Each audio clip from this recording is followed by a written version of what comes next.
Morning, everyone. We are reading this chapter, Lost Spring. It's second part, and we have read that Mukesh has taken Anish to his house, and then their houses were not at all the houses to worth living into it, but still these people, Mukesh and his family, were living there because they do not have anything to go anywhere.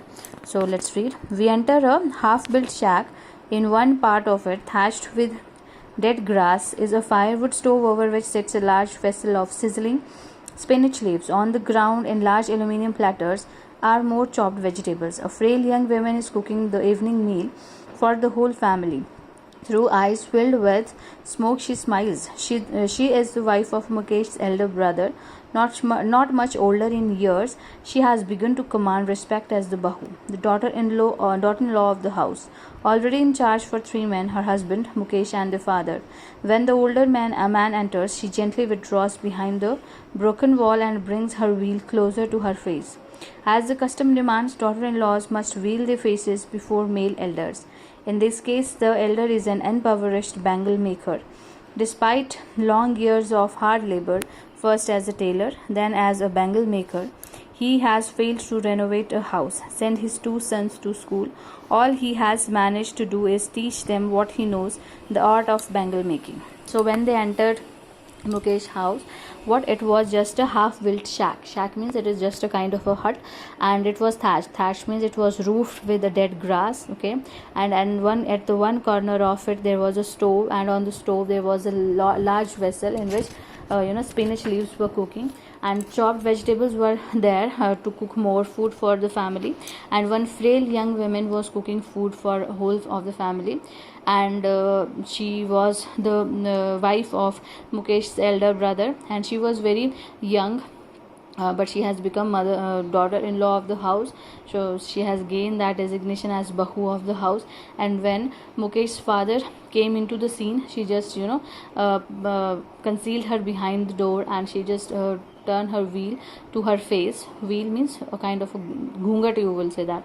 So she veiled her face it is kind of a sign of respect to the male elders of the house. It is a custom, it is a demand of a custom that daughter-in-law should veil their faces before the elders of the house, male elders of the house. But here the male elder is impoverished. What do you mean by impoverished? Distressed, sad bangle maker. Why he is sad? Because working for so long time as a tailor, and after that as a bangle maker, he was not able to build a good house, to renovate it even, or to send his both children to the school. What he has done through those years, he has just taught the art of making bangles to his son. That's all he can do for his sons by her hard earned labor, or by his hard work.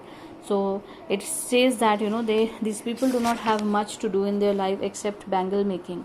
They cannot do anything except that.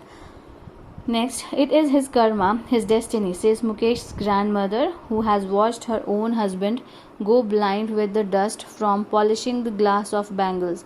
Can a God-given lineage ever be broken? She implies, born in a caste of bangle makers, they have seen nothing but bangles. In the house, in the yard, in every house, every other yard, every street in Firozabad, spirals of bangles, sunny, gold, paddy green, royal blue, pink, purple, every color born out of the 7 colors of the rainbow, lie in mounds in unkempt yards, and piled in 4-wheeled handcarts pushed by young men along the narrow lanes of the shanty town, and in dark hutments next to lines of flames of flickering oil lamps sit boys and girls with their fathers and mothers, welding pieces of colored glass into circles of bangles. Their eyes are more adjusted to the dark than to the light outside. That is why often end up losing their eyesight before they become adults. So what happened? It is his karma, his destinies, Mukesh's grandmother is saying. So here one member is also there, that is grandmother of Mukesh. Okay, she says that that it is his karma, it is his destiny that he has to be a bangle maker. okay, no matter what. And she had also seen her husband going blind because of that bangle making, because of the dust of polishing of the bangle. And she is saying further that, can a god given lineage ever be broken? That God has given us this occupation, and this occupation which is hereditary here, and which had been coming through generations, and we cannot break this lineage, okay, this legacy of our generation, we cannot break it, she says it. And so they are born in the caste of bangle makers. So what they know, they only know how to make bangles, and they know nothing more about it, okay. So there are bangles everywhere, in every house, in every yard, in every street in Firozabad, spirals of bangles, circles of bangles, okay. They were of all colors, whatever color you can imagine, green, royal blue, purple, every color. And these colors are extracted from the 7 colors of rainbow. They can have bangles of every color, okay. And they are just lie in mounds means lie in heaps in unkempt yards, not so clean, okay, broken yards, or you can say that filthy yards. And they are just piled in 4-wheeled handcarts is a kind of a wheel, you can see, you can tell, okay. So they are just carried in hand carts by the young people, okay, and they are just put in there.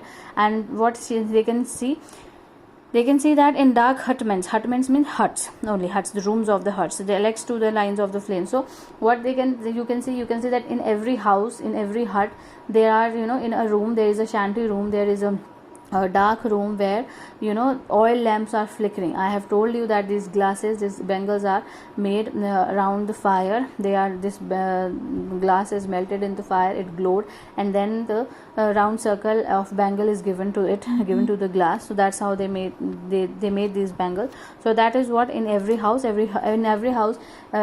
little girl and boys, they were sitting with their parents, they were sitting with their grandparents or parents, making those bangles, and their eyesight is adjusted not towards light, towards the dark side, towards the dark side of the day.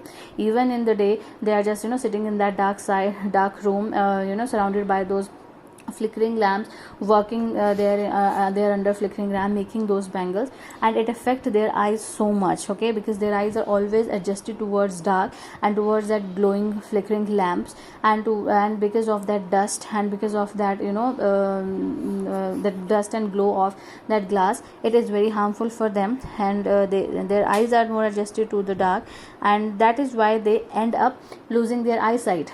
So some of the children in a very young age, when they become younger, when they entered in their 20s or 30s, they have become half blind, or some of them have become blind, because they have been working for making bangles, from a very early age, from a very tender age. So that is the main reason of their going blind, and they're not able to do any occupation in their life, just to follow this occupation. So this is description is given here. Then Savita, a young girl in a dark pink dress, sits alongside an elder woman soldering pieces of glass. As her hands move mechanically like the tongue of a machine, I wonder if she knows the sanctity of what bangles she helps make. It symbolizes an Indian woman's suhag, auspiciousness in marriage. So she is here giving a description of another girl, Savita. She is wearing a dark pink dress, and she is sitting alongside, she's sitting by her grandmother, and by an elder woman, you can say that, and she's soldering pieces of glass. Soldering means she is also making those pieces of glass with that woman, and her hands are moving mechanically as like a tongs of machine. Tongs mean like the hands of machine, like the parts of machine. As machine mechanically moves, so their hands are also mechanically move. Her girl hands were also mechanically moving. Why? Because they are used to for the process of making bangle making, so they do not have to give more attention. Their arms automatically move in that direction. So now she is wondering, Anis is wondering, she is thinking that whether that girl knows the sanctity. Sanctity means knows the value of these bangles, that in Indian culture it symbolizes the Indian women's suhag you means that womanhood, you can say that, marriage, you can say that, so it symbolizes that suhag, that girl is married, okay. And it is very auspicious in marriage. The bangles have a very auspicious place in marriage. Auspiciousness means positivity. Hindi mein you can say that, I forget the word. auspiciousness in marriage. Okay, so she's saying that she's just a girl, so she didn't even know the meaning of the auspiciousness of these bangles. She's just making them like a mechanical machine, or like a machine, the tongs of machine. Read your chapter till here, find out the meanings of the words you find difficult. Read those chapters very carefully, okay, and have the meaning of all the lines and all the words written there.